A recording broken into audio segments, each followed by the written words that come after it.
Muito boa tarde a todos, sejam todos bem-vindos à nossa casa. Vamos fazer o nosso momento de reflexão. Nossa irmã Sueli vai dar sequência ao estudo da tarde de hoje, continuando a falar sobre perispírito, e o assunto vai ser a temperatura do mesmo. Vamos então fazer o nosso momento de reflexão, fazermos a nossa prece e darmos início ao nosso encontro de hoje.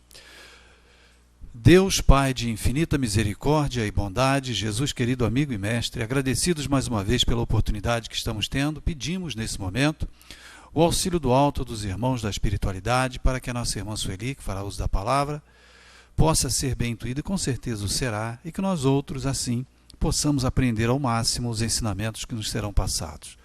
Obrigado mais uma vez pela oportunidade, que assim seja, Mestre Jesus, em seu nome e em nome de Deus Todo-Poderoso. Que assim seja. Sueli. Estamos nesse assunto já há algum tempo, mas como já falamos aqui, a gente não vai ganhar nenhuma maratona e nem ganhar diploma, com tempo determinado. E o perispírito é muito importante a gente saber tudo sobre ele que nos é capaz, de ser, que nos seja capaz de ser informado e que nós possamos entender, porque ele é tudo debaixo do Espírito. Sem ele não acontece nada. O próprio Espírito não pode fazer nada sem ele.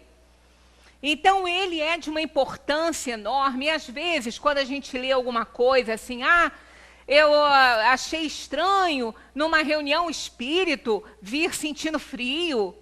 Ou então o espírito está com calor. Que é isso, estranho, Pois é, as propriedades do perispírito explicam todas essas coisas.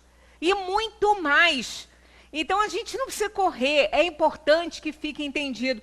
Tanto que eu falo que se eu deixar dúvida, porque não é a doutrina que vai deixar dúvida, ela é clara. A maneira como às vezes a gente apresenta é que deixa a desejar.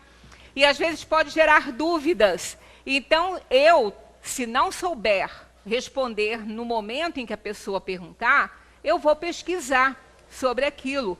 Porque eu sou uma eterna estudante. Eu não vou ser mestre nunca, mas eu vou sempre estudar. Então, eu quero muito entender sobre essas coisas. E quando foi exatamente isso que me fascinou, entre aspas, no Espiritismo, foi essa questão de cada coisa que eu entendia, eu queria entender mais sobre aquilo ou sobre o que se sucedia aquilo. Então, é muito interessante. Tanto que eu falei com a Bel, cheguei aqui muito em cima da hora. Eu não posso pegar a palestra antes de vir para cá, se ela já estiver pronta. Porque eu aí começo a pesquisar uma coisinha ali, uma coisinha aqui, e vou crescendo. Quando eu vejo, está dando a hora de vir para cá. Então, eu tenho que fazer isso de véspera, mas não adianta. Eu posso fazer de véspera, mas se no dia eu abrir a palestra em casa e começar a ler, não, está faltando isso aqui, está faltando aquilo ali, porque já li alguma coisinha, não que eu saiba, mas eu aprendi lendo e estudando, quem sabe mais do que eu, e também nos livros que tratam desse assunto, que são muito bons, muito. De Gabriel Delany, eu aconselho, eu coloquei aqui algumas coisas. Evolução Anímica, de Gabriel Delany. É muito bom. Ele nos faz entender, e ele se faz entender de uma maneira clara. Ele não complica as coisas, gosto muito dele. Quando Kardec morreu, ele tinha por volta de 6 anos de idade. Eu já até comentei isso aqui. Os pais dele foram médiuns na Associação Espírita que Kardec fundou. Então, ele conviveu ali, menino, com Kardec, e deu-se sequência depois, porque ele continuou, os pais continuaram encarnados ainda, ele continuou vivendo, respirando espiritismo na casa dele. E ele, com outros autores, Leon Denis e outros autores, eles foram aprimorando, estudando, não só pelas informações dos espíritos, como na observação do corpo físico. Porque exatamente o corpo físico que está levando os cientistas a abrirem portas para o espírito.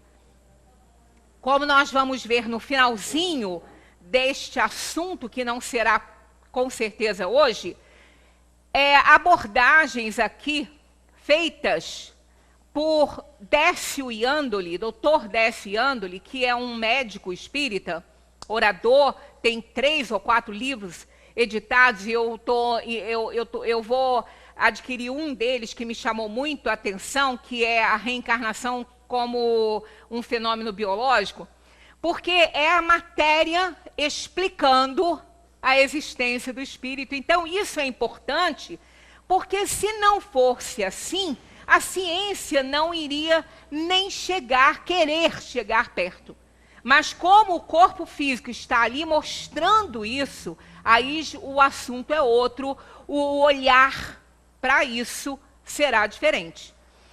Então, quando a gente ouve, muitas vezes, alguns centros que não estudam tanto o livro dos médiuns, ou não procuram muito estudar esse fenômeno tão importante, né, que é da mediunidade, que acontece somente porque tem o perispírito, não conseguem entender alguns fenômenos que ocorrem na reunião, como esse exemplo aí da temperatura. Quando eu comecei no espiritismo, eu demorei um pouquinho, lógico, para entrar para a reunião mediúnica, e comecei a observar esses fenômenos acontecerem, e fui buscando informação dentro da doutrina para isso. Porque eu mesma tive essa sensação, eu sempre senti muito calor, né? Vocês testemunham isso aqui, às vezes está frio, eu estou com essa bênção aqui ligada, que daqui a pouquinho provavelmente precisarei dela. Mas em algumas oportunidades, dentro da reunião mediúnica, ali durante a reunião mediúnica, dando passividade para alguns espíritos, em dias de temperatura alta, eu com muito calor, precisando até de uma bênção dessa lá dentro, mas eu tenho que respeitar os outros que são normais. Então, eu ali morrendo de calor, de repente eu dava passividade a um espírito e eu começava a sentir um frio que eu não sabia de onde que vinha e quase que eu tremia de frio.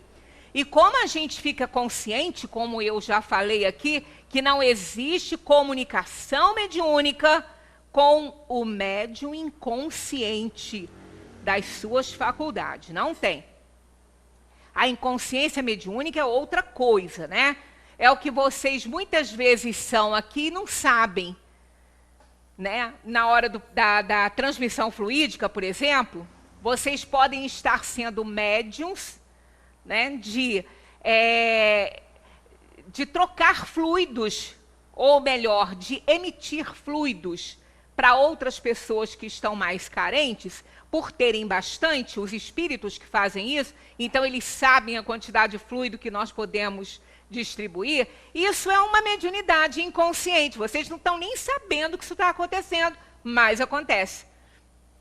Às vezes aquele que está aqui para receber um passe, ele não precisa, mas ele não sabe disso, por isso que ele está aqui, e faz muito bem estar aqui. Então, o que ele vai fazer? No lugar dele receber, ele vai doar. Então, ele está trabalhando, ele está sendo instrumento dos espíritos para que outros irmãos aqui possam se beneficiar dessa transfusão, digamos assim, fluídica. Então, assim é uma mediunidade inconsciente. Agora, na hora de uma passividade, de uma mediunidade ostensiva, onde a gente empresta o nosso campo energético para um espírito se comunicar, a gente está plenamente consciente e sabe de tudo o que está acontecendo, sabe de tudo que o espírito está nos inspirando, porque nós não recebemos o espírito no nosso corpo da maneira como se fala incorporação. Esse é um termo usado, mas ele não é bem apropriado no seu sentido conotativo, não. Perdão, no seu sentido denotativo, não. E sim no sentido conotativo, no sentido metafórico. Então, o que vai acontecer é uma emanação fluídica do meu perispírito com o perispírito do espírito que vai se comunicar. Então, quando acontece essa imantação, a passividade acontece e o espírito passa para o médium as sensações que ele está tendo, que ele ainda está obtendo do ambiente em que ele vivia, da forma da sua desencarnação. Muitas vezes, se ele teve uma morte muito agressiva, de enforcamento, o médium não consegue falar, né, porque ele passa essas sensações. E muitas vezes ele desencarnou num ambiente muito frio, muito gelado, ele ainda está carregando essa sensação, a gente sente. Então ele diz que está com frio. E quando ele fala isso, é verdade, o médium sente esse frio, ou o contrário, sente calor. Então essa temperatura, né, é do perispírito, ele está carregando nele ainda aquelas impressões que ele tinha no momento, né, que ele desencarnou, ou de alguma outra razão. Então, o perispírito de um médium pode registrar sensações térmicas, dependendo do grau de evolução dos desencarnados, que podem ser de frio ou de calor. E isso pode passar para os médiums. Pode, às vezes nem passa. Se o espírito for mais evoluído, ele não tem essa sensação térmica. Essa sensação térmica é dada por espíritos que ainda estão muito próximos à materialidade, próximos à desencarnação, ou então que estão muito imantados ainda com o corpo físico, independentemente do tempo que eles tenham de desencarnados. Porque isso acontece às vezes, quando a gente pensa assim, será que meu parente já desencarnou? Poxa, ele morreu há tanto tempo, ele já morreu há 20 anos. Ora, 20 anos não é nada. 20 anos na Terra para a gente é muito, mas na espiritualidade, na eternidade não conta tempo, então não é nada. Como eu já falei aqui com vocês uma vez, tivemos a visita aqui de um espírito que foi tratado na reunião, que pelos dados e pelo que ele nos inspirava na sua aparência, ele tinha vivido há mais de 300 anos. Ele carregava um saco cheio de barra de ouro, que ele queria achar a casa dele para ele guardar. Né? Então, isso não é recente, né? Essas coisas no ouro, no saco, não. Em outros lugares é possível. Mas ele carregando, cansado, e dava uma ideia, uma aparência assim, com uma roupa totalmente mais de 3 séculos aí, né? Então, a gente vê que isso não é importante, o tempo do espírito. Então, a temperatura está nele, né? E ele aí sim, na hora da doutrinação desse espírito, o doutrinador leva-o a compreender que ele não tem mais corpo, que ele não precisa sentir mais frio nem calor, porque o perispírito, embora tenha ainda a organização de uma matéria essenciada, mas ainda tem, ele não precisa mais disso, né? Então ele começa a compreender que realmente aquele frio, aquela temperatura, então vai se distanciando dele e ele passa a não ter mais problemas com isso, né? Mas existe esse fenômeno, ele acontece muitas vezes lá na reunião mediúnica e alguns médios que não estão tão assim a fim de estudar o fenômeno não se importam, mas é importante a gente saber, né? Capacidade refletora, essa também é muito importante, a gente já falou um pouco sobre isso. O perispírito reflete contínua e instantaneamente os estados mentais da alma encarnada e do espírito quando desencarnado. Então, o perispírito, como a gente já falou aqui, ele não tem cor, ele tem um brilho. Esse brilho que vai ter uma cor, esse brilho terá essa cor que aparece muitas vezes mudando, né, de um estado, de uma cor para outra, é o estado mental dele, que vai ser intensificado pelo brilho que lhe é próprio. Ele tem brilho, ele só não tem cor determinada, ele tem brilho. Quanto mais evoluído, brilho mais intenso. E essa cor, né, essa coloração, vai se refletir pela intensidade do brilho do perispírito. Então, o perispírito reflete contínua e instantaneamente os estados mentais da alma encarnada e do espírito quando desencarnado. Então, quanto mais brilhante, né, mais ele vai demonstrar a sua elevação espiritual. E as cores vão estar de acordo com o seu estado mental. Se o espírito é evoluído, vai ser sempre bom o seu estado mental. Se não for evoluído, ele vai ter, então, estados mentais muito inferiores que vão refletir com uma cor não muito legal e um brilho bem pouco intenso, né? Quanto à perenidade, o perispírito não morre, como o corpo físico morre. Né? O corpo físico morre e o perispírito está ligado ao espírito. Então, com o corpo morre o quê? O duplo etérico. Esse morre com o corpo, porque esse pertence à energia do corpo. O duplo etérico, que muita gente chama isso de perispírito, não é o perispírito. Ele está acima, poucos centímetros acima da camada física do corpo, porque ele está refletindo a eletricidade do corpo físico. Então, ele morre com o corpo físico.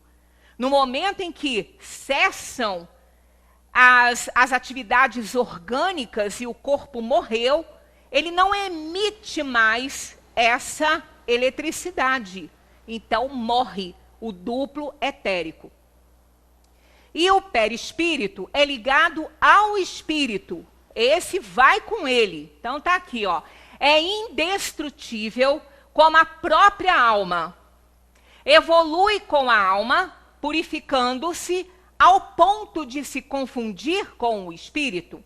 Isso leva muita gente a pensar que quando o espírito é muito evoluído, ele está num grau elevadíssimo, né, de aperfeiçoamento, ele não tem mais perispírito porque ele não precisa de reencarnar mais. Realmente, ele não precisa de reencarnar mais.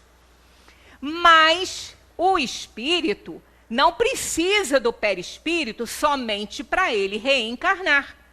Pelas propriedades todas, e nós vamos ver funções dele também, muito ligadas ao corpo físico, mas o espírito, mesmo bem purificado, para ele entrar em comunicação com outros espíritos mais inferiores, quando houver necessidade, ou até mesmo com encarnados, ele vai precisar dele. Então, ele nunca se separa do seu perispírito, do seu corpo espiritual. Mas, em função dessa evolução do perispírito, quase ao ponto de se confundir com a energia, né? Que falam energia, mas essa palavra não é bem aplicada no seu sentido real, né? Do espírito.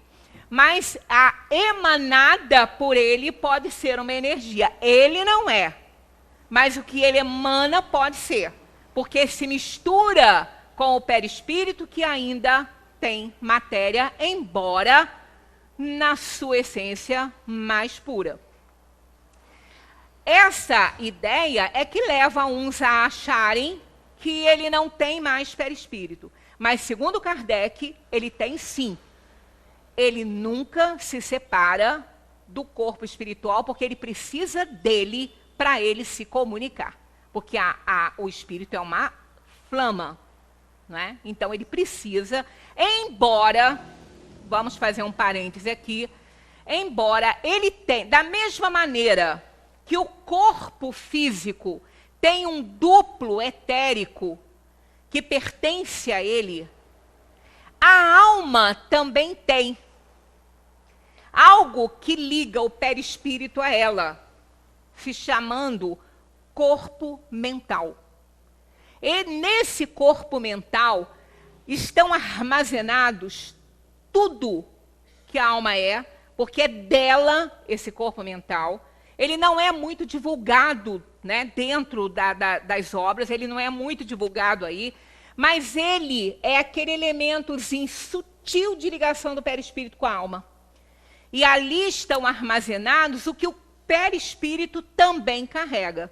Então, ele também tem aí, agarradinho nele, nessa flama aí, um corpo mental. E que faz a ligação com o perispírito, que que se liga ao corpo físico, que tem também o seu duplo etérico. Então, podemos chamar aí uns quatro corpinhos aí, dentro da alma, que não é corpo. Então, isso não é nada complicado, não. O mais importante é o perispírito. O espírito, claro, acima de tudo, e o perispírito, que é o que realmente importa para nós, porque sem ele, como a gente está falando, nada acontece. Corporeidade.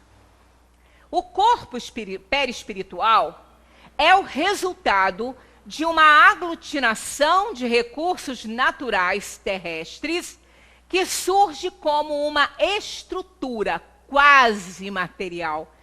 Quase material. Porque ele também já está naquele quinto estado da matéria, que é o plasma, ele também está lá. Mas ele tem estrutura atômica, por isso que ele é quase material. Ele não é material, porque ele não tem a estrutura atômica que a organização física tem tão estruturada, mas ele ainda é matéria, segundo os espíritos. E por isso que ele é chamado de semimaterial. E essa questão aqui que eu achei muito interessante é uma aglutinação de recursos naturais terrestres para reforçar a ideia de que cada perispírito é formado com os fluidos do mundo em que os espíritos estiverem encarnados. Então, mais uma vez, a gente reforça aqui, quando o espírito ainda vai reencarnar no planeta Terra, ele continua com aquela organização, com aquela aglutinação de recursos naturais da Terra, quintessenciado, evidentemente, porque não é igual ao corpo físico, para que ele possa, através da função modeladora dele, organizar o corpo físico que ele vai ter nas próximas encarnações. Mas caso ele já tenha recebido não o prêmio, porque não é um prêmio, é mérito, né? É meritocracia que funciona com os espíritos. Caso ele já tenha alcançado o mérito de reencarnar num outro planeta, ele não vai com esse aglutinado de recursos terrestres do que ele estava. Não, ele vai formar no outro.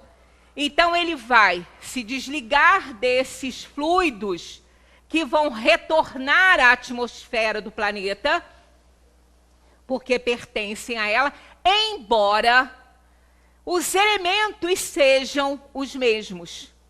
Por que a gente diz isso, né? Porque isso é uma coisa óbvia. Não precisa nem ninguém falar. Da onde que nós viemos? Nós viemos do universo. Nós somos poeira de estrelas, segundo os cientistas, aqueles que estudam a respeito disso. Carl Sagan era um deles que sempre disse, nós somos poeira de estrelas. Então, os nossos elementos, os elementos que compõem o universo, são os mesmos que compõem a Terra e os outros mundos. Mas o que faz a diferença? É o estado vibratório desses elementos que se combinam de formas diferentes. Então, o universo, porque a Terra não saiu de lá, de onde todos saíram? Sim, daquela bolinha. Então, todos os mundos, todos os planetas, eles possuem o Sol, hélio, né? Então, a gente vê, são os mesmos elementos, só que eles se combinam de forma diferente. Para cada mundo, mais material, outro mais gasoso, como Júpiter, por exemplo. Então, os elementos são os mesmos, mas a maneira deles se agregarem é que os torna mais essenciados e diferentes. Como a gente já mostrou com exemplos de coisas da Terra, a pontinha do lápis e o diamante, que são feitos de puro carbono. Só a maneira deles se arrumarem que é diferente. Um tem a transparência e o brilho, e o outro a opacidade. E não tem não tem brilho. É opaco e sem brilho. Então, os elementos são os mesmos, quer dizer, mas a composição é a mesma, mas a maneira de se agregarem é diferente. Então, os espíritos que não vão precisar mais daquele perispírito com os elementos da Terra, ele vai formá-lo com os elementos de outros planetas. Então, eles vão retornar, porque eles pertencem aqui. Mas ele vai ter outro, formado do planeta em que ele vai viver. Isso, os espíritos mais elevados fazem isso, né, pelo pensamento, instantaneamente. Os menos elevados são mais auxiliados, têm mais dificuldades, mas também produzem, embora não saibam explicar o fenômeno. Produzem, mas não sabem explicar. Outra coisa, outra parte importante, muito importante, são as funções dele. Não digo mais importante que as propriedades, porque as funções acontecem por conta das propriedades que ele carrega, né? Então, não é mais importante, mas para a gente saber, é muito importante. Então, tem a instrumental, a sustentadora, a individualizadora e a organizadora. E dentro dessa sustentadora e da individualizadora, nós temos explicações que a ciência está sendo apalada por conta dessas duas funções aí do perispírito, e nós vamos acompanhar isso. Olha só. Qual é a função instrumental do perispírito? É o que a gente vem falando todo esse tempo assim. Olha só. Servir de instrumento à alma em sua interação com os planos físico e espiritual. Sem ele não tem essa interação. A gente já falou, né? Serve como elemento de ligação com o meio em que o cerca, de modo que não se possa nele agir, influenciando como também dele receber influência em regime de trocas e aproveitamentos em sua caminhada evolutiva. Está vendo? Ó, serve de elemento de ligação com o meio que o cerca. Né? Isso aí é uma coisa óbvia. Sem isso não tem ligação, o espírito não consegue se ligar. Influenciando e recebendo. Lembra aquele eu vou até, podemos até voltar aqui, porque vai ser legal isso. Vamos voltar aos, quase que o segundo, se eu não me engano, o segundo slide nosso aqui. Aqui, ó. Olha só. Essa função é muito importante, olha lá. O perispírito, durante a vida corpórea, é o intermediário de todas as sensações que o espírito percebe e pelo qual transmite sua vontade ao exterior e atua sobre os órgãos do corpo. Então, aqui tem esse desenho que eu copiei da internet, olha só. Aqui, né, esse desenho aqui, rostinho, representando o espírito. Esta imagem aqui, entre um e outro, representando o corpo espiritual, o perispírito, aqui, né? E aqui o corpo humano, que é o corpo físico. Então, o perispírito, eu poderia até ter posto essa seta, porque essa seta não tinha no desenho, eu coloquei, mas eu poderia ter feito uma curvinha aqui e uma curvinha aqui. Mas não tem tanta necessidade disso. Então, olha só, o espírito, ele tem impressões de tudo, porque é ele que comanda tudo, mas para que isso seja transmitido ao corpo físico, ele precisa do perispírito. E ele também precisa do perispírito para receber todas as sensações que estão no corpo físico. Então, o corpo físico sente aquela sensação, leva para o espírito que comanda. Então, ele consegue absorver tudo através dessa interação. Mais para frente, depois, a gente vai ter uma explicação ainda melhor sobre isso aqui. Então, vamos andar lá até onde a gente estava, para a gente continuar a entender esses fatores todos. Então, tá lá. Ó. Então, ele serve como elemento de ligação com o meio que o cerca, de modo que não só possa nele agir, influenciando, como também dele receber influência. Então, é aquela questão, é aquela setinha que vai e volta. Ele leva a sensação para o espírito e traz do espírito a impressão para o corpo físico. Isso é a parte instrumental do perispírito. Agora, importantíssimas essas duas aqui, eu coloquei juntas, porque a explicação, elas são muito parecidas. Então, coloquei junto. E é exatamente essa aqui, ó, essa sustentadora aqui, que está levando os médicos, a ciência, a abrir algum precedente para a existência do espírito, por causa do que acontece na organização física, e eles não têm muita explicação para isso. Então, olha só, o perispírito de um encarnado, ou mesmo de um desencarnado, é veículo de manifestação particular e exclusiva, assegurando a identidade exclusiva da alma. Então, o que o perispírito é? A impressão digital da alma. Assim como os nossos dedinhos, né, são a impressão digital do corpo físico. E aqui, né, o perispírito é a impressão digital da alma. Cada um tem o seu, totalmente individualizado. Reflete a memória da alma na tela perispirítica, marcando a sua identidade. Então, ele reflete, quem tem a memória é a alma. Ela que tem a memória, porque o corpo espiritual, ele também não é nada sozinho. A alma é, ele não. A alma é tudo.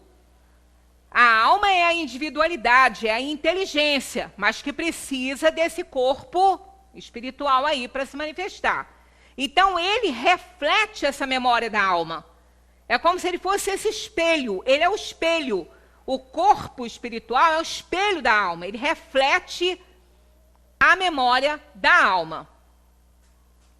A vida psíquica de todo ser pensante apresenta uma continuidade assecuratória de sua identidade. Esse termo está muito dentro, né, da justiça, mas é exatamente o que ele quer dizer lá, ele quer dizer aqui, para assegurar mesmo, né? A vida psíquica de todo ser pensante apresenta uma continuidade assecuratória de sua identidade. É por não sentirmos lacuna em nossa vida mental que nos certificamos de ser a mesma, sempre a individualidade em nós residente. A memória religa de forma ininterrupta todos os estados de consciência da infância até a velhice. Olha que coisa linda. Isso está em Gabriel Delany, na Alma Imortal. Quem aqui não ri dos desenhozinhos que fazia lá na infância? Eu guardava dos meus filhos e estou guardando por enquanto, netos, que o pequenininho ainda não sabe fazer ainda. Então, eu digo netas ainda, né? Nesse sentido. Os desenhos, né?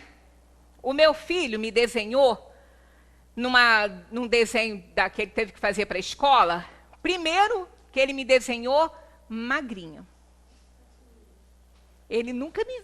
Era a maneira dele me ver. Porque magrinha, eu nunca fui. Com 15 anos, eu já pesava 80 quilos. Nunca fui magrinha, né?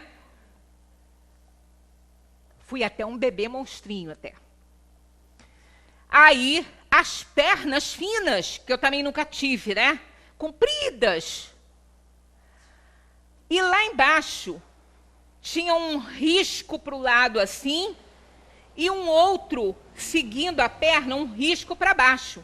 E esse risco que ia para o lado, voltava como se fosse um triângulo isósceles, um triângulo assim.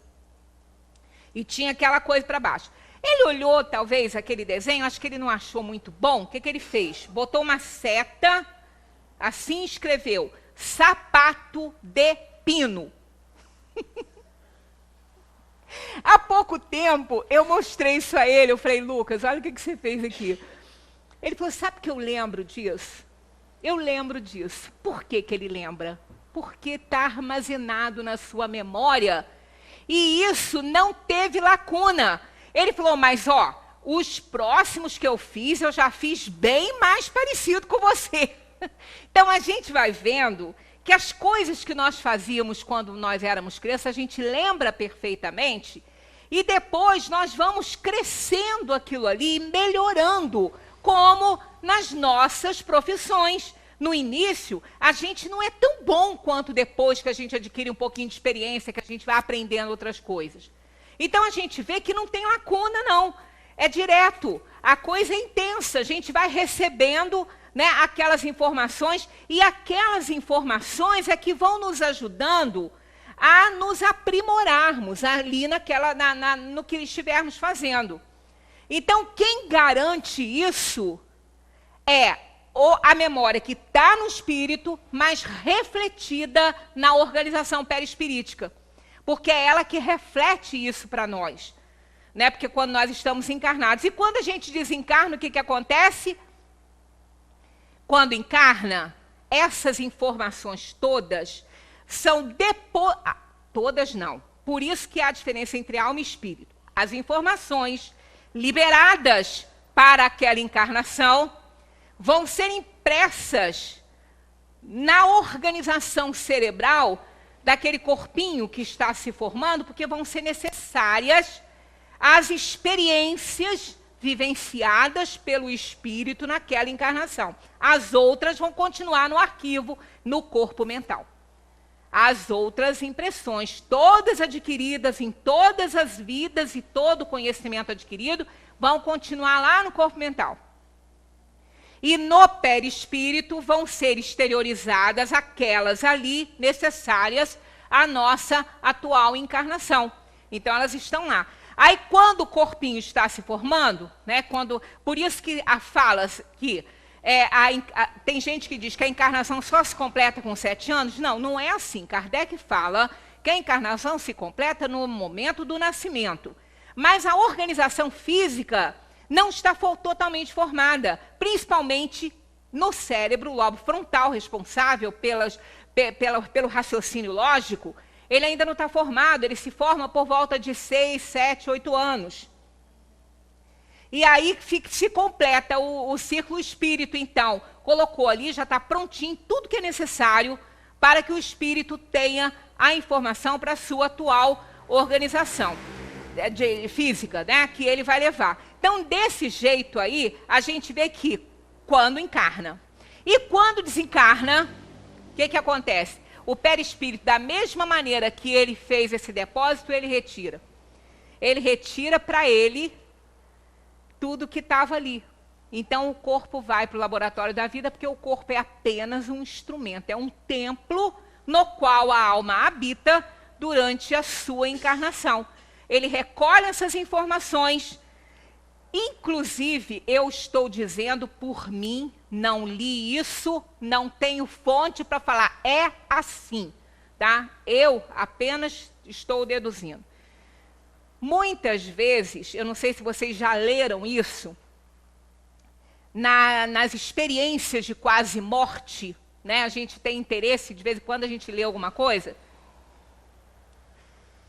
O espírito relata aquele túnel que ficam fazendo até memes e piadas com aquilo, que se a gente estiver num local e vir uma luz lá no fim do túnel, corre que é o trem vindo, né? A gente às vezes já tem um relato, mas também alguns espíritos relatam, algumas pessoas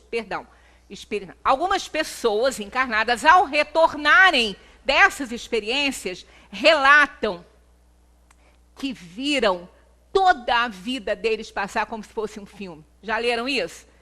Rápido, rápido, como se fosse um filme. É como se tivesse aquilo ali, o perispírito retirando, né, do corpo, do físico ali, do cérebro, todas aquelas experiências que foram necessárias, foram depositadas ali, porque está havendo uma ameaça de morte no corpo físico. Que se ela não se concluir, aquilo volta para ela. Se concluir, já tirou, porque não pertence ao corpo. Pertence à alma, ao corpo mental, e ficam ali impressas na organização do perispírito. Então, a memória religa de forma ininterrupta todos os estados de consciência da infância à velhice. E outra coisa interessante é que nessas experiências de morte clínica e que depois conseguem fazer a ressurreição, a pessoa, quando acorda, relata que viu tudo ali na sala. Isso é algo que está também levando os cientistas a entenderem como, se houve uma parada na atividade cerebral, como pode a pessoa voltar e lembrar do que aconteceu ali. Inclusive, uma dessas, isso eu vi na Discovery, um documentário a respeito, muito interessante, que o médico estava com aquela touquinha, né? E depois, era até acho que um jovem, sim, se eu não me engano, uma criança, um adolescente, alguma coisa assim. Quando voltou, contou tudo o que estava acontecendo ali. E aí falou para o médico, e o senhor tem uma pinta preta na cabeça. Aí ele falou, como é que você sabe disso? Ele falou, porque eu vi quando o senhor estava cuidando de mim. Ele tinha uma marca na cabeça. Mas como você viu isso? Ele falou, eu estava lá em cima, ali, quase perto do teto, quando eu vi. E outra coisa muito interessante, esse é verdadeiro também, que é o conto, né, de um fato verídico. Eu não sei se vocês já assistiram, O Céu é de Verdade. Alguém aqui já viu? É muito interessante esse filme, porque o garotinho tem 4 anos. Como que ele ia inventar coisas daquela forma que ele falou que viu? Então o corpo físico estava na mesa de cirurgia, ele estava sendo tratado, ele estava com uma infecção grande, e ele, acho que era apendicite, se eu não me engano, que supurou, qualquer coisa assim, ele estava quase morrendo, ele era filho de um pastor. Aí o garotinho, depois que ele melhorou, ele foi lembrando de algumas coisas, mas de uma maneira tão natural, que ele não contou aquilo assim tudo de uma vez, ele ia contando aos poucos. Né? Aí ele pegou e contou para o pai dele que ele viu o avô. E o avô dele desencarnou muito antes, né? Aí ele falou assim, mas como você viu o seu avô? Ele falou, não, eu vi meu avô, ele disse que era meu avô. E eu conversei com ele. Aí ele falou assim, mas como que ele era? Aí ele pegou uma foto do avô, estava assim na parede, e falou, aqui, ó, esse aqui era seu avô. Ele falou, não, esse não era meu avô. O meu avô é outro.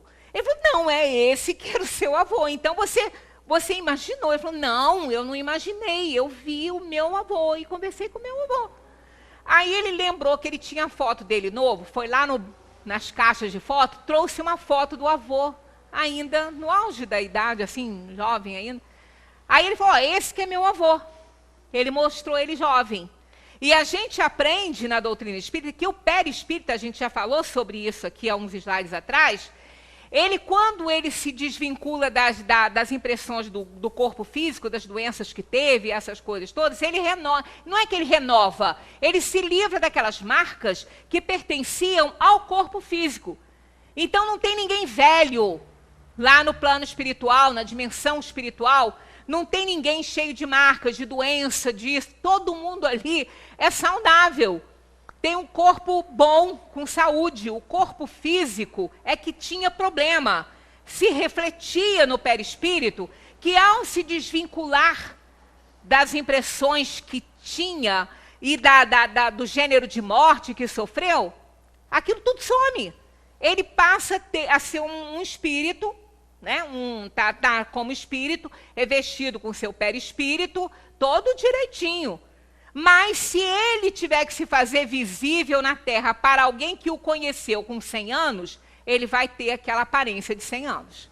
Mas na dimensão espiritual, ele está com aquele corpo jovem. Eu já comentei aqui com vocês que eu tive um sonho assim com a minha avó. Ela morreu com 93 anos. No meu sonho, eu estava indo visitar a minha avó. Quando eu cheguei perto da casa, eu não reconheci a casa. Não era a casa dela, né? Era uma casa mais antiga, daquelas casas que tinha aquele muro na frente, assim, uma escadinha no meio, assim. Usava-se aquele arco, assim, que passava uma trepadeirazinha de flores. Era uma casinha assim, e mais assim para cima estava lá uma casinha não muito grande, e ela estava na porta. Mas quando eu olhei, eu ainda falei com quem estava comigo, que eu não sei, porque eu não via, mas eu sabia que tinha alguém comigo. Eu falei assim, não, mas essa não é a casa dela, e ela não é minha avó. Nisso que eu falo, ela não é a minha avó, ela se vira de frente, olha para mim, e eu a reconheci, embora ela devesse ter ali uns 25 anos. O mesmo tipo de cabelo, assim. Depois eu vi uma foto dela nova. Aí era ela que estava lá. Eu acordei, eu só falei assim para ela, vovó, como você tá bonita. Ela sorriu para mim, eu acordei. Aí ou não acordei, ou não lembro, né, do que aconteceu. Então lá na dimensão espiritual, não tem ninguém doente, ninguém velhinho, só os espíritos que ainda estão com as impressões do corpo físico que estão sendo tratados. Fora isso, não tem. E ele ainda, esse menino, então ele saiu com o seu perispírito, encontrou o avô com o perispírito dele ainda, já jovem, né? Porque já tinha se desvencilhado das suas marcas físicas. E outra coisa interessante, ele encontrou a irmãzinha, que um homem que se disse para ele que era Jesus, no filme ele disse que encontrou um homem que estava levando ele pela mão e disse para ele que ele era Jesus. Aí ele estava levando ele para um canto, aí falou assim, eu quero que você conheça uma pessoa. Falou assim para ele, pessoa não, alguém. Quero que você conheça alguém. Aí veio uma menininha, muito parecida com ele, devia ter uns 5 anos, talvez, mais ou menos, se estivesse na Terra, né? Aí veio e deu um abraço nele e falou assim, eu sou a sua irmãzinha. Ele falou assim, minha irmãzinha? Ela falou, é. E deu até aí ele falou assim, como é que é seu nome? Ela deu a informação que ela não tinha nome, porque ela não teve nome. Ela não tinha tido tempo para ter nome ainda. Então ela não tinha nenhum nome. Quando ele tem uma oportunidade lá, ele fala isso para a mãe, que ele tinha conhecido a irmãzinha dele. Aí a mãe fala, mas como assim você não tem irmã? Ele falou assim, olha, eu não tive irmã, mas você teve um bebê antes de mim, que não chegou a nascer, e eu conheci ela. E eu perguntei o nome dela, ela falou que ela não tinha recebido o nome ainda. Então ele deu fatos que realmente uma criança de 4 anos. E quanto à figura de Jesus, foi um outro ponto muito interessante, que isso tudo por conta do perispírito, que sem ele não há possibilidade. Então, os médicos vendo observando essas coisas acontecendo, estão começando a questionar, porque não tem como ser mentira, né? Uma criança de 4 anos, não tem como. Um adolescente até inventaria. A criança inventa muita história, mas com toda a documentação, com tudo certo, é impossível, né? Sem que ele tivesse conhecimento disso. Então, ele vê uma figura de Jesus muito diferente. Ele falou que era muito diferente. Quando a mãe falou que Jesus, ele falou, não, mas não foi esse Jesus que eu vi, não. Aí ele fala que Jesus não era louro, que ele era moreno. E ele não tinha cabelos longos. Ele tinha o cabelo aqui assim, ele fala. Passado um tempo, o pai começou a querer entender sobre essas coisas todas. Tem uma menina que foi até reportagem aí, que saiu na internet, acho que o Fantástico também mostrou, alguém. Ela levanta 4 e pouco da manhã para ela pintar o que ela vê no céu. Quando ela começou, ela tinha 11 anos. Então ela sonhava com o céu, via algumas coisas, ela acordava muito cedo e passava para a tela tudo que ela via lá no céu. O nome dela é Kiane, o nome dessa moça. E ela pinta esses quadros e vende para obras de caridade. Ela pintou um retrato de Jesus. O pai do menino perguntou a ele, falou assim, mas ele não era louro? Ele falou, não, ele era moreno. Então ele tinha olhos escuros? Ele falou, não, ele tinha olhos verdes. Não era igual o meu nem o seu. O menino e o pai tinham olhos azuis. Ele falou, não, Ele tinha olhos verdes. Verdes, assim, parecendo um vidro, ele falando para o pai, né?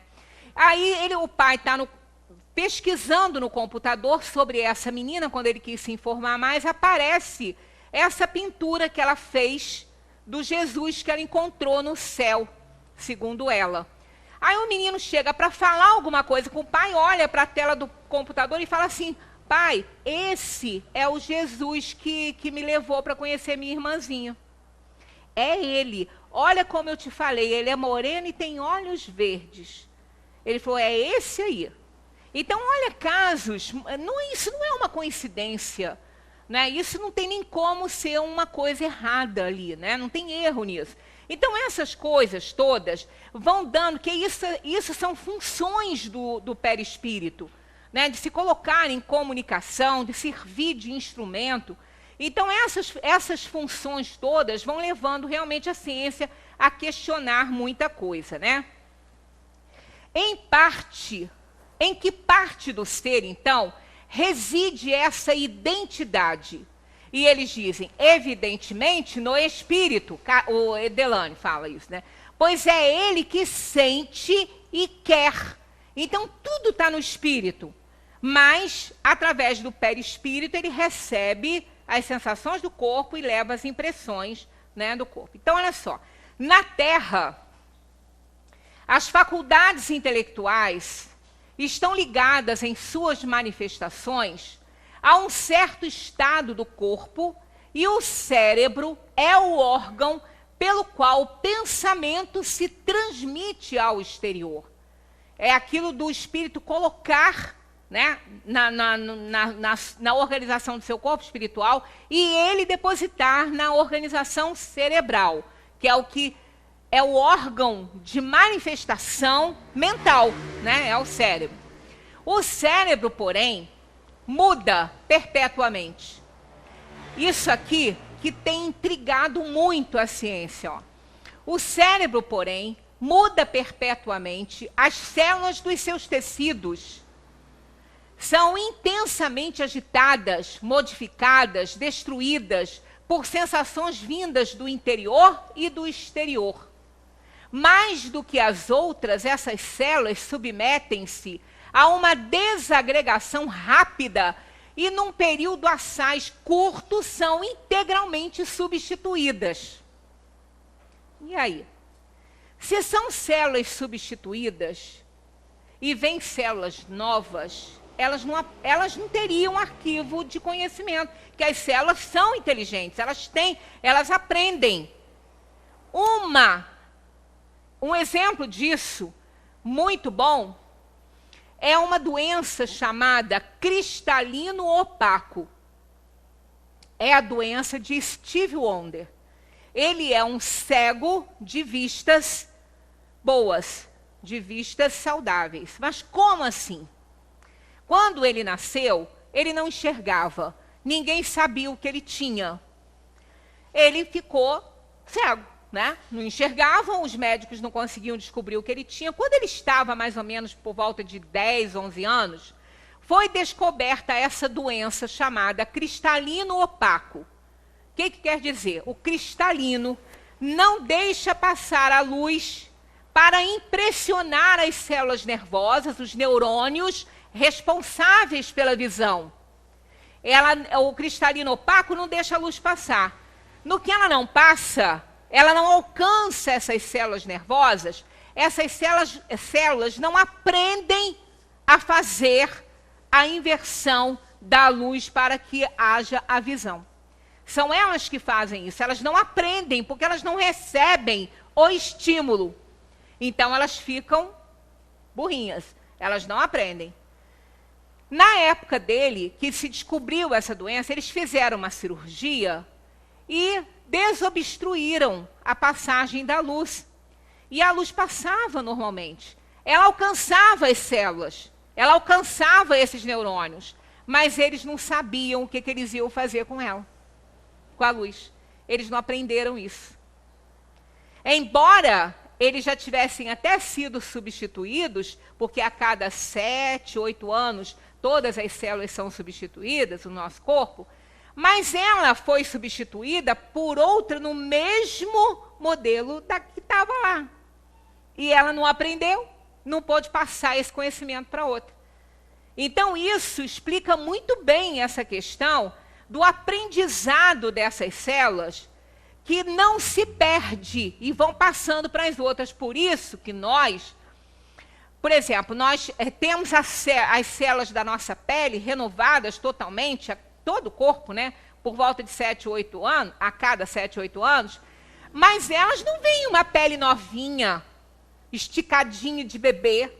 Se quisermos isso, vamos lá na cirurgia plástica. Por quê? Elas são substituídas no modelo que as outras estão. Elas morrem e passam por esse conhecimento para outra. Então, elas são, segundo, tem até acho que é o Yandoli que fala, eu não sei, a fonte tem até que ver, porque elas são como animáculos domesticáveis, as células. Elas são domesticadas, elas aprendem as coisas, né? Então, essa questão do cérebro mudar perpetuamente as células de tecidos, e porque são agitadas, modificadas, destruídas, e elas não se perdem, elas continua aquele modelo sendo sustentado pelo outro. E isso não tem muito uma explicação na ciência. É uma coisa que está acontecendo, que acontece, mas a ciência não consegue chegar a uma explicação lógica para isso. Eu não vou continuar me detendo, porque eu não quero correr nisso aqui, simplesmente porque isso aqui é uma das funções mais importantes do perispírito, de sustentar a individualidade, né, e de fazer que as outras células que venham entrem na função daquela, do jeito que elas já aprenderam e continuam aprendendo e vão passar essa aprendizagem para outras. Então, isso aí é difícil, a ciência não sabe que existe, mas ela não tem uma explicação lógica para isso, não. E só para adiantar um pouquinho, que se vem lá para frente, a última contagem de genes, dos genes humanos, estava num número que os cientistas não aceitaram. E continuaram contando, porque eles achavam que o corpo humano teria mais de 100 mil genes. Aí, a contagem que fechou, porque não tinha mais aonde contar nada, não tem muito tempo, fechou em 25 mil. Olha só, 25 mil genes. Sabe quanto tem uma espiga de milho? 30 mil. Tá? Um verme, uma ameba, no nosso intestino, tem aí por volta de 28 mil. Olha a organização complexa do corpo humano com 25 mil genes. Então, a certeza da ciência é que tem alguma coisa a mais, né? Que possa fazer a manipulação desses genes pela complexidade do corpo humano. Então, isso está dando aí uma abalada no meio científico, e alguns estão querendo entender, outros não, como na época de Kardec também, nem todos se interessaram em saber por que as mesas giravam, mas ele se interessou. Então, tem uma corrente muito boa, fazendo um trabalho muito bom para entender o que ativa e desativa esses genes para que um complexo humano desse possa ter somente 25 mil genes. Na semana passada, a gente parte desse aqui e vai continuando, entendendo essa função individualizadora e sustentadora do corpo do espírito, né? Que no caso é o perispírito, que é muito interessante, inclusive está ligado a ele o sistema imunológico, que nos faz aí, quando está deficiente, pegar doenças. Muita paz para todos e até semana que vem, se Deus permitir que a gente esteja junto aqui.